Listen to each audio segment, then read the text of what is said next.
12 വയസ്സുകാരിയെ ബലാത്സംഗം ചെയ്ത് കൊലപ്പെടുത്തിയ പ്രതി പോലീസിനെ ആക്രമിച്ച് രക്ഷപ്പെടുന്നതിനിടയിൽ വെടിയേറ്റ് കൊല്ലപ്പെട്ടു. തെളിവെടുപ്പിനായി കുറ്റകൃത്യം നടന്ന സ്ഥലത്തെത്തിച്ചപ്പോഴാണ് പ്രതി പോലീസിനെ ആക്രമിച്ചതും വെടികൊണ്ട് ചത്തതും.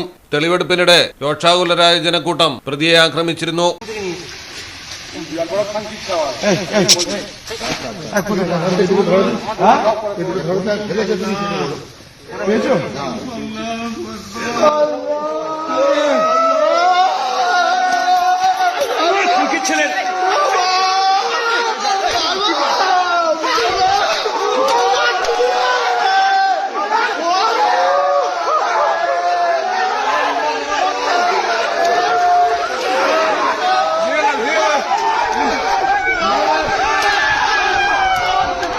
പശ്ചിമബംഗാളിലെ ബാരിയുപൂരിലാണ് സംഭവം. പ്രായപൂർത്തിയാകാത്ത പെൺകുട്ടിയെ കൂട്ടബലാത്സംഗം ചെയ്ത് കൊലപ്പെടുത്തിയ കേസിലെ മുഖ്യപ്രതി പ്രഭാഷ് മണ്ഡലിനെയാണ് പോലീസ് വെടിവെച്ച് കൊന്നത്.